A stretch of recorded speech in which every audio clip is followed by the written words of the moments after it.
ভুল মানুষকে বিশ্বাস করা আর কাউকে সীমাহীন ভালোবাসার নির্মম পরিণতি আজ আমাকে তোমাকে হারানোর মুখে দাঁড় করিয়েছে মাম্মা। যাকে নিজের অস্তিত্বের চেয়েও বেশি ভালোবেসেছিলাম, যার জন্য নিঃশেষে উজাড় করে দিয়েছিলাম হৃদয়ের সমস্ত সঞ্চয়, সেই মানুষটিই আজ আমার কপালে কলঙ্কের তিলক এঁকে দিল। সমাজের চোখে আমি হয়ে গেলাম কলঙ্কিনী, আর তুমি নিষ্পাপ হয়েও পেলে অবৈধ সন্তানের নিষ্ঠুর পরিচয়। কাঁপা কাঁপা কণ্ঠে নিজের উদরের ওপর আলতো করে হাত রেখে সে ফিসফিসিয়ে বলল, ছোট্ট পাখি, মাম্মাকে ক্ষমা করে দিও। তোমাকে এই অপার সুন্দর পৃথিবীটা দেখানোর সৌভাগ্য আমার হলো না। তোমার জন্য আমি যে স্বপ্নগুলো বুনেছিলাম সেগুলো আজ ভেঙে ধুলো হয়ে গেছে। তবে জেনে রেখো, তোমার প্রতি আমার ভালোবাসা কখনো ফুরবে না। এই পৃথিবীর কোনো নিষ্ঠুরতাই তা কেটে নিতে পারবে না। কথাগুলো বলতে বলতে তার ঠোঁটে ফুটে উঠল এক বেদনা মাখা নিঃস্ব হাসি। চোখের কোণে জমে থাকা অশ্রুবিন্দুগুলো ধীরে ধীরে মুছে ফেলল সে। তারপর ভরাক্রান্ত হৃদয় আর অসীম শূন্যতাকে বুকে নিয়ে ছাদের কিনারায় গিয়ে নিঃশব্দে দাঁড়িয়ে রইল। দূরের বিস্তীর্ণ আকাশের দিকে স্থির দৃষ্টিতে তাকিয়ে থাকলো সে, যেন উত্তরহীন অসংখ্য প্রশ্নের জবাব খুঁজে ফিরছে নীরবতার গভীরে। ছাদের একেবারে কিনারায় নিশ্চল দাঁড়িয়েছিল মীরা। নিচের বিস্তৃত শূন্যতার দিকে তার স্থির দৃষ্টি, যেন আর কোনো দ্বিধা কিংবা পিছুটান অবশিষ্ট নেই। পর মুহূর্তে সবকিছু শেষ করে দেওয়ার পরিকল্পে সে সামনে এক পা বাড়াতে উদ্যত হলো। ঠিক তখনই পেছন থেকে একটা শক্ত হাত বিদ্যুৎ গতিতে তার কবজি চেপে ধরে প্রবল টানে তাকে কিনারা থেকে সরিয়ে আনলো। অপ্রস্তুত মীরা ভারসাম্য হারিয়ে পেছনের মানুষটির দিকে ছিটকে পড়ল, আর মৃত্যুর মুখ থেকে মাত্র এক মুহূর্তের ব্যবধানে ফিরে এলো। মীরা হঠাৎই অনুভব করলো সে যেন কারো প্রশস্ত বক্ষের আশ্রয়ে এসে থেমে গেছে। মুহূর্তের জন্য চারপাশটা কেমন ঝাপসা হয়ে এলো। ধীরে ধীরে চোখ তুলে সামনের মুখটার দিকে তাকাতেই তার নিঃশ্বাস যেন এক মুহূর্তের জন্য থমকে গেল। ওর সামনে দাঁড়িয়ে আছে ওর ফুফাতো ভাই তাসফিক।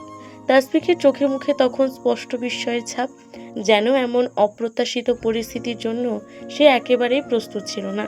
বিস্ফোরিত দৃষ্টিতে সে মীরার দিকে তাকিয়ে রইল, আর সময় যেন কয়েক মুহূর্তের জন্য স্থির হয়ে গেল। মীরা! বিস্ময় আর আতঙ্কে কেঁপে উঠল তাসফিকের কণ্ঠ। সে শক্ত করে মীরার দুই কাঁধ ধরে বলল, তুই কি করতে যাচ্ছিলি? আর এক মুহূর্ত হলেই তো নিচে পড়ে যেতিস। রাত প্রায় 3টে বাজে। এই গভীর রাতে তুই একা একা ছাদে কি করছিস? তাসফিকের একের পর এক উৎকণ্ঠা ভরা প্রশ্ন যেন মীরার কানে পৌঁছালোই না। সে অঝরে কাঁদতে কাঁদতে তাসফিকের হাত থেকে নিজেকে ছাড়িয়ে নেওয়ার ব্যর্থ চেষ্টা করতে লাগলো। চোখে মুখে জমে থাকা অসহনীয় যন্ত্রণা আর ভাঙাচোরা মন নিয়ে ফিসফিসে কণ্ঠে বলল, প্লিজ আমাকে ছেড়ে দিন। আমি বাঁচতে চাই না। আমার বেঁচে থাকার কোনো অধিকার নেই। আমি কলঙ্কিনী। কথাগুলো যেন বজ্রপাতের মতো আঘাত করলো তাসফিকের বুকে। মুহূর্তেই তার মুখে সমস্ত রক্তিম আভা মিলিয়ে গেল। বিস্ময়ে বড় বড় হয়ে উঠল চোখ দুটো। কিছুক্ষণ নির্বাক হয়ে মীরার দিকে তাকিয়ে থেকে সে অবিশ্বাসের সুরে বলল, মীরা, তুই পাগল হয়ে গেছিস? এসব কি বলছিস? তুই কলঙ্কিনী মানে? কে বলেছে তোকে এমন কথা? কেউ বলেনি ভাইয়া, তবে আর 2 দিন যাক, ঠিকই বলবে। সবাই আমার বাবা মায়ের দিকে আঙুল তুলে বলবে, দেখো ওই যে কলঙ্কিনীর মেয়েটার বাবা মা। আমি এই অপমান সহ্য করতে পারবো না। তার চেয়ে যদি আমি মরে যাই তাহলে সব কিছুই শেষ হয়ে যাবে, কেউ কিছু জানবেও না। কথাগুলো বলতে বলতেই মীরা এক ঝটকায় তাসফিকের হাত ছাড়িয়ে আবার ছাদের কিনারায় দিকে ছুটে গেল, যেন এক মুহূর্তের মধ্যেই নিজেকে শূন্যে বিলীন করে দিতে চায়। কিন্তু তাসফিক আর 1 সেকেন্ডও দেরি করলো না। দ্রুত গিয়ে ওকে টেনে হিঁচড়ে নিরাপদে নিয়ে এলো। আতঙ্ক, অসহায়ত্ব আর জমে থাকা ক্ষোভে কাঁপতে কাঁপতে সে মীরার 2 গালে পরপর 2টি চড় বসিয়ে দিল। এই, তোর কি হয়েছে? আমাকে বল, এমনটা কেন করছিস? কে কি বলেছে যার জন্য তুই তোর নিজের জীবনটা শেষ করে দিতে চাইছিস? তাসফিকের কণ্ঠে রাগের চেয়ে উদ্বেগী ছিল বেশি। মীরা ভেঙে পড়ল। হাঁটু গেড়ে মেঝেতে বসে ফুপিয়ে ফুপিয়ে কাঁদতে লাগলো। কান্নায় রুদ্ধ কণ্ঠে অনেক কষ্টে বলল, ভাইয়া, আমি আমি প্রেগনেন্ট। আমার গর্ভে একটা ছোট্ট প্রাণ ধীরে ধীরে বেড়ে উঠছে। মীরার কথাগুলো যেন বজ্রপাতের মতো আঘাত করলো তাসফিকের বুকে। মুহূর্তেই তার মুখের সমস্ত রক্ত সরে গেল। সে অবিশ্বাসে 2 পা পিছিয়ে গেল। চোখ দুটো বিস্ফোরিত হয়ে উঠল। হোয়াট? আশেপাশে নেমে এলো এক বিভীষিকাময় নিস্তব্ধতা। যেন মুহূর্তের জন্য থমকে গেল সময়। স্তব্ধ হয়ে গেল চারপাশের বাতাসও। তাসফিক বিস্ময়ে স্থির হয়ে মীরার দিকে তাকিয়ে রইল। কাপা কণ্ঠে বলল, এসব কি বলছিস তুই মীরা? তুই প্রেগনেন্ট? আমি কিছুই বুঝতে পারছি না, প্লিজ সব কিছু শুরু থেকে খুলে বল, আসলে কি হয়েছে? তাসফিকের কথায় মীরা আর নিজেকে সামলাতে পারল না, বুক ফাটা কান্নায় ভেঙে পড়ে ফোপাতে ফোপাতে একে একে খুলে বলল সমস্ত ঘটনার নির্মম সত্য। কিভাবে বিশ্বাসের সুযোগ নিয়ে তামিম তার জীবনটাকে ধ্বংসস্তূপে পরিণত করেছে, কিভাবে তার অসহায় এক অন্ধকারের মুখে ঠেলে দিয়েছে। সব কথা শেষ করে মীরা ভাঙা গলায় বলল, ভাইয়া আপনি বলুন, আমার কি বেঁচে থাকার মতো আর কোনো কারণ আছে? চারিদিকে শুধু অন্ধকার, আমি সব দিক থেকেই শেষ হয়ে গেছি, একেবারে শেষ। মীরার মুখ থেকে পুরো ঘটনাটা শোনার পর তাসফিকের মনে যেন প্রচন্ড ঝড় বয়ে গেল। বিস্ময়, ক্ষোভ আর অপার অসহায়তা মিলেমিশে তার চোখ দুটো রক্তিম হয়ে উঠল। চোয়াল শক্ত করে দাঁতের দাঁত চেপে বলল, তুই কি বলছিস মীরা? তামিম তামিম এমন একটা জঘন্য কাজ করতে পারলো? আমি বিশ্বাসই করতে পারছি না। ও একটা মানুষ না, ও একটা জানোয়ার। আর তুই কেন মরতে যাবি? মরার কথা যদি কেউ ভাবে তাহলে সেটা হবে ওই নরপিশাচটা। আর ওকে আমি কোনোভাবেই ছাড়বো না, এখনই মামা মামিকে সব জানাবো। কথা শেষ করে তাসফিক দ্রুত বেরিয়ে যেতে উদ্যত হলো, কিন্তু মীরা ছুটে এসে তার পা দুটো শক্ত করে জড়িয়ে ধরলো। চোখ ভরা অশ্রু আর অসহায় কণ্ঠ মিনতি জানালো, দোহাই লাগে ভাইয়া, কাউকে কিচ্ছু বলবেন না। বাবা মা, বড় মা, ছোট মা, কেউ এই আঘাতটা সহ্য করতে পারবেন না। সমাজের বিচার শোনার আগেই তারা ভেঙে পড়বেন। আর এই সন্তানটাকেও তামিম স্বীকার করেনি, সে বলেছে এটা নাকি অবৈধ সন্তান, কারণ সে আমাকে বিয়ে না করেই। কথাগুলো আর শেষ করতে পারলো না মীরা, কান্না গলায় আটকে এলো। কিছুক্ষণ পর নিজেকে সামান্য সামলে আবার বলল, প্লিজ ভাইয়া, কাউকে কিছু জানাবেন না। সে এখন অন্য একজনকে বিয়ে করে নিজের নতুন জীবন শুরু করেছে, আর আমার জীবন, সেটা তো অনেক আগেই শেষ হয়ে গেছে। তাসফিক নিথর হয়ে দাঁড়িয়ে রইল। মীরার প্রতিটা শব্দ যেন উত্তপ্ত সীসার মতো তার বুকে এসে বিদ্ধ হচ্ছিল।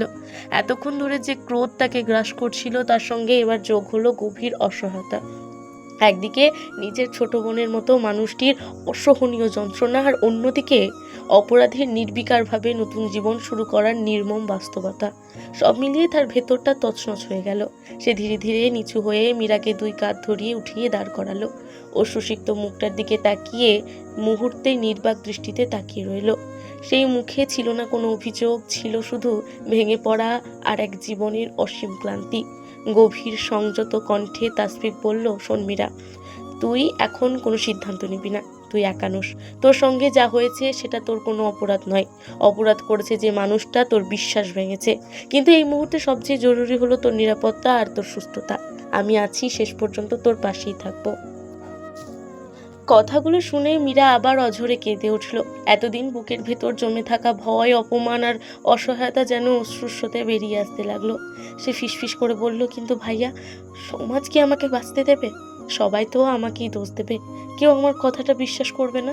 তাসফিক ধীরে ধীরে চোখ বন্ধ করলো, তারপর দৃঢ় দৃষ্টিতে মীরার দিকে তাকিয়ে বলল, মানুষ কি বলবে সেটা নিয়ে আজ ভাবার সময় নয়। সত্য যতই চাপা থাকুক, একদিন না একদিন আলোই আসবেই। তুই শুধু ভেঙে পড়িস না, সামনে পথ কঠিন হবে, কিন্তু সেই পথ তোকে একা হাঁটতে দেব না। আকাশ জুড়ে ধীরে ধীরে জমতে লাগলো কালো মেঘ, যেন প্রকৃতিও বুঝতে পারছিল এই ঝড় শুধু প্রকৃতিই নয়, কয়েকটি জীবনের ভাগ্যকেও আমূল বদলে দিতে চলেছে। খোলা আকাশের বিস্তীর্ণ শূন্যতার দিকে কিছুক্ষণ নিঃশব্দে তাকিয়ে রইল তাসফিক। তার চোখে যেন চলছিল হাজারো হিসাব নিকাশ। বুকের ভেতর জমে উঠছিল এক অদৃশ্য ঝড়। দীর্ঘ নীরবতার পর সে ধীর অথচ দৃঢ় কণ্ঠে বলল, মীরা, তুই এখন চুপচাপ নিজের রুমে চলে যা। আমাকে শুধু আগামী কাল পর্যন্ত সময় দিতে পারবি? আমি কথা দিচ্ছি, সব কিছু ঠিক করার শেষ চেষ্টা আমি করব। মীরা অশ্রুসিক্ত চোখে নির্বাক দৃষ্টিতে তাকিয়ে রইল ভাইয়ের মুখের দিকে। সে দৃষ্টিতে ছিল অসীম ক্লান্তি, ভাঙা বিশ্বাস আর নিঃশেষে হয়ে যাওয়া সমস্ত আশার প্রতিচ্ছবি। অথচ তাসফিক তখনও আকাশের দিকে চেয়ে আছে, যেন সেখান থেকে শক্তি সঞ্চয় করছে। কাপা কণ্ঠে মীরা ফিসফিস করে বলল, ভাইয়া, কিছুই আর ঠিক হওয়ার নয়, কিছুই হবে না। আমি আজীবনের জন্য হেরে গেছি। একজন ভুল মানুষকে ভালোবেসে শুধু নিজের জীবনই নষ্ট করিনি, আমার বাবা মায়ের শিক্ষা, সম্মান আর বিশ্বাস সবকিছু ধুলোয় মিশিয়ে দিয়েছি। মীরার কথাগুলো যেন তাসফিকের বুকের ভেতর আগুন জ্বেলে দিল। মুহূর্তে সে ঘুরে দাঁড়িয়ে দুই হাত মীরার কাঁধ শক্ত করে চেপে ধরল। চোখে জ্বলে উঠল অবিচল দৃঢ়তা, কণ্ঠে বজ্রের মতো প্রত্যয়, হবে, হ্যাঁ হবে, সব কিছু ঠিক হবে। আমি মর্তুজা আনান তাসফিক, আমি কথা দিচ্ছি শেষ নিঃশ্বাস পর্যন্ত লড়ে যাব, কিন্তু তোকে এভাবে ভেঙে পড়তে দেব না। একটু থেমে সে আরও নরম অথচ গভীর আবেগে বলল, তবে তোকেও আমাকে একটা কথা দিতে হবে মীরা, নিজের কোনো ক্ষতি করার কথা কখনো ভাববি না, আর তোর গর্বে যে নিষ্পাপ প্রাণটা ধীরে ধীরে বড় হচ্ছে তারও কোনো ক্ষতি হতে দিবি না। কথা দে আমাকে, যে যাই হোক না কেন তুই বেঁচে থাকার লড়াই থেকে পিছু হটবি না। মীরা নিঃশব্দে মাথা নেড়ে সম্মতি জানালো। তাসফিক আলতো করে ওর কাঁপতে থাকা হাতটি নিজের মুঠোয় নিয়ে ধীর পায়ে সিঁড়ি বেয়ে দোতলার করিডরে উঠে এলো। তামিমের কক্ষের সামনে পৌঁছাতেই মীরার পদযুগল হঠাৎ থেমে গেল। দরজার ওপাশ থেকে এখনো ভেসে আসছে চাপা স্বরে কথোপকথন, মাঝে মাঝে অট্টহাসির শব্দ। সেই হাসিগুলো যেন ধারালো কাঁটার মতো এসে বিঁধতে লাগলো মীরার ক্ষতবিক্ষত হৃদয়ে। মীরাকে থমকে যেতে দেখে তাসফিক ওর দিকে তাকিয়ে দৃঢ় কণ্ঠে বলল, একদম ভেঙে পড়বি না মীরা। আজ তুই কাঁদছিস আরও হাসছে, তাই না? মনে রাখিস, সময় সব কিছুর হিসাব নেয়। একদিন তুই হাসবি আর ও কাঁদবে। আমার এই কথাটা মিলিয়ে নিস, মানুষ নিজের পাপের শাস্তি একদিন না একদিন ঠিকই পায়, ইনশাল্লাহ। কথাগুলো বলেই তাসফিক মীরাকে নিয়ে ওর কক্ষে প্রবেশ করলো। যা, আগে ওয়াশরুমে গিয়ে হাত মুখ ধুয়ে ফ্রেশ হয়ে আয়, তারপর এসে চুপচাপ শুয়ে পড়বি। আর শোন, আর এক ফোঁটাও কান্না নয়। নিজের মুখটা আয়নায় একবার দেখেছিস? কান্নায় কি অবস্থা করে ফেলেছিস নিজেকে? বলতো, কার জন্য এই অশ্রু? সেই মানুষটার জন্য যে নিজের স্বার্থ হাসিল করে তোকে পথের ধুলোয় ফেলে দিয়েছে, যে তোদের অনাগত সন্তানকে অবৈধ বলতে একবারও দ্বিধা করেনি, যে তোকে সমাজের চোখে কলঙ্কিনী বানিয়ে দিয়েছে। এমন একজন মানুষের জন্য তুই নিজেকে এইভাবে ভেঙে ফেলছিস? সত্যিই লজ্জার বিষয় মীরা। তাসফিকের প্রতিটা শব্দ যেন শীতল অথচ নির্মম সত্য হয়ে মীরার হৃদয়ে আঘাত করলো। ও নীরবে মাথা নিচু করে ফেলল। সত্যিই তো, আমি কাঁদছি কার জন্য? সেই বিশ্বাসঘাতকের জন্য যে আমার ভালোবাসার বিন্দুমাত্র মূল্য দেয়নি। নিজের মনে প্রশ্নটা ঘুরপাক খেতে লাগলো। মীরা ধীর পায়ে ওয়াশরুমে গিয়ে মুখে পানি ছিটিয়ে নিজেকে খানিকটা স্বাভাবিক করার চেষ্টা করলো। ফিরে এসে নিঃশব্দে বিছানায় শুয়ে পড়তেই তাসফিক আলতো করে একটা চাদর টেনে দিল ওর গায়ের ওপর। তারপর ঘরের বাতিটা নিভিয়ে দিয়ে দরজার দিকে এগিয়ে গেল। দরজার কাছে গিয়ে দাঁড়িয়ে শান্ত অথচ আশ্বাস ভরা কণ্ঠে বলল, একদম ভয় পাবি না মীরা, আমি ঠিক তোর রুমের বাইরে গেছি। কোনো কিছুর প্রয়োজন হলে শুধু একবার ডাক দিবি, আর আমি যা বলেছি সেগুলো মনে রাখিস। কথা শেষ করে তাসফিক ধীরে দরজাটি টেনে বন্ধ করে বাইরে বেরিয়ে গেল। ঘর জুড়ে নেমে এলো গভীর নীরবতা। অন্ধকারে শুয়ে থাকা মীরা চোখ বুজে ফেলল, কিন্তু চোখের কোণে জমে থাকা অশ্রুগুলো যেন এখনো নীরবে নিজের অস্তিত্বের কথা জানিয়ে যাচ্ছিল। পরদিন সকাল। রাতের অস্থিরতা পেরিয়ে নতুন দিনের আলোয় ফুটলেও বাড়ির পরিবেশ এখনো যেন এক অদৃশ্য ভার জমে আছে। ড্রয়িং রুমে সকালের নাস্তার আয়োজন করা হয়েছে। পরিবারের বড়রা সবাই একত্রে বসে আছেন। নাস্তার ফাঁকে ফাঁকেই তামিমের বিয়ে নিয়ে টুকটাক আলোচনা চলছে। কেউ বিস্ময় প্রকাশ করছেন, কেউ দীর্ঘশ্বাস ফেলে ভবিষ্যতের কথা ভাবছেন। এদিকে রান্নাঘরে ব্যস্ত সময় কাটছে। মীরার মা ফাইমা আর কাজের মেয়ে রিমা দুজনে মিলে সবার জন্য নাস্তা প্রস্তুত করছে। অন্যদিকে সায়রা বেগম নিজের কক্ষে নিভৃতে শুয়ে আছেন। অতিরিক্ত মানসিক চাপ আর রাতভর অশ্রুসিক্ত নির্ঘুম সময় তার শরীরকে একেবারে ভেঙে দিয়েছে। তাই আজ আর কারো সামনে আসার শক্তিও যেন অবশিষ্ট নেই। সকাল গড়িয়ে ঠিক 10টা বাজতেই সবার একসঙ্গে নাস্তার টেবিলে বসে। তনয়া দুই ভাইয়ের সঙ্গে গল্পে মেতে আছে, কিন্তু সেই কথোপকথনেও যেন প্রাণের চেয়ে আনুষ্ঠানিকতার ছাপি বেশি আছে। ঠিক তখনই তামিম নিজের নববধূ নাইশাকে নিয়ে হাসি মুখে ড্রয়িং রুমে প্রবেশ করলো। দুজনের মুখে নতুন জীবনের উচ্ছ্বাস স্পষ্ট, অথচ সেই হাসি যেন ঘরের ভারী নীরবতাকে আরও তীক্ষ্ণ করে তুলল। কিছুক্ষণ পর মীরা আর তাসফিকও নিঃশব্দে এসে নিজেদের নির্ধারিত চেয়ারে বসলো। মীরার চোখ হঠাৎই তামিম আর নাইশার দিকে পড়তেই বুকের ভেতরটা মোচড় দিয়ে উঠল। এক মুহূর্ত সেখানে বসে থাকার শক্তি হারিয়ে ফেলল সে। ধীরে ধীরে চেয়ার ছেড়ে উঠে যেতে উদ্যত হতেই তাসফিক দ্রুত তার কবজি আলতো করে চেপে ধরল। নিচু কিন্তু দৃঢ় কণ্ঠে সে বলল, চুপচাপ বস, কোথাও যাবে না। মীরা আর একটি শব্দ উচ্চারণ করতে পারল না। নিঃশব্দে মাথা নিচু করে বসে রইল। ঠিক তার বিপরীতের চেয়ারে তামিম বসে আছে, পাশে তার নববধূ। দুজনের হাসি, আড্ডা, গল্প আর একে অপরকে খাবার এগিয়ে দেওয়ার দৃশ্য যেন মীরার বুকের ভেতর হাজারো অদৃশ্য কাঁটার মতো বিঁধে যাচ্ছিল। অথচ তামিম একবারের জন্য ফিরে তাকালো না মীরার দিকে, যেন এই ঘরে মীরা নামের কোনো মানুষের অস্তিত্বই নেই। খাওয়া দাওয়া শেষ হতেই মীরার বাবা ও বড় বাবা অফিসে যাওয়ার উদ্দেশ্যে উঠে দাঁড়ালেন। ঠিক তখনই তাসফিক শান্ত অথচ দৃঢ় কণ্ঠে বলে উঠল, বড় মামা, ছোট মামা, মামি, আপনাদের সবার সঙ্গে আমার কিছু জরুরি কথা আছে। আজ কথাগুলো না বললেই নয়। তাসফিকের কণ্ঠস্বর কানে পৌঁছাতেই মীরার বুকের ধুকপুকানি কয়েক গুণ বেড়ে গেল।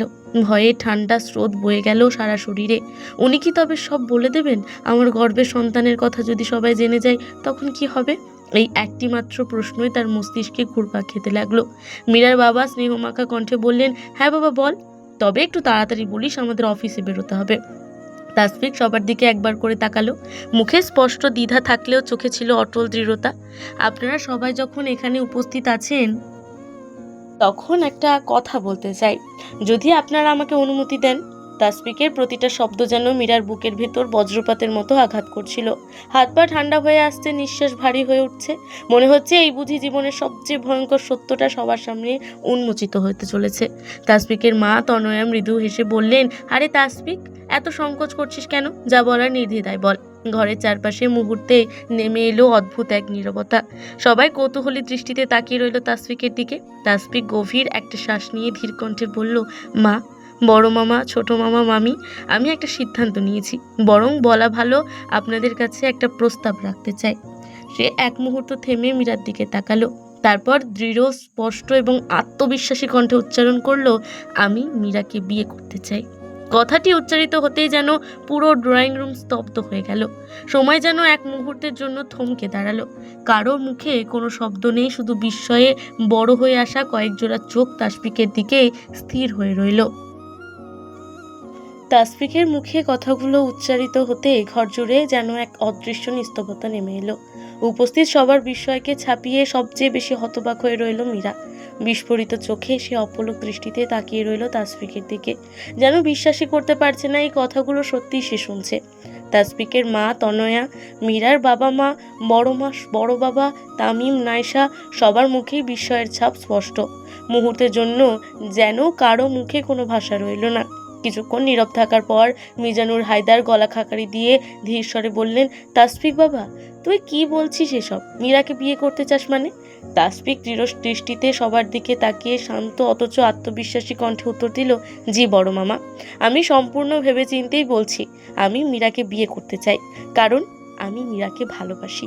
কথাগুলো কানে পৌঁছাতেই মীরার বুকের ভেতরটা মোচড় দিয়ে উঠল। সে অনিচ্ছাকৃতভাবে দুপা পিছিয়ে গেল। খুব ভালো করে বুঝতে পারছে তাসফিক তাকে রক্ষা করার জন্যই মিথ্যার আশ্রয় নিয়েছে, অথচ সেই মিথ্যাটুকুও এমন নিখুঁত দৃঢ়তায় বলছে যেন সেটাই তার জীবনের সবচেয়ে বড় সত্য। তনয়া ধীরে ধীরে ছেলের সামনে এসে দাঁড়ালেন।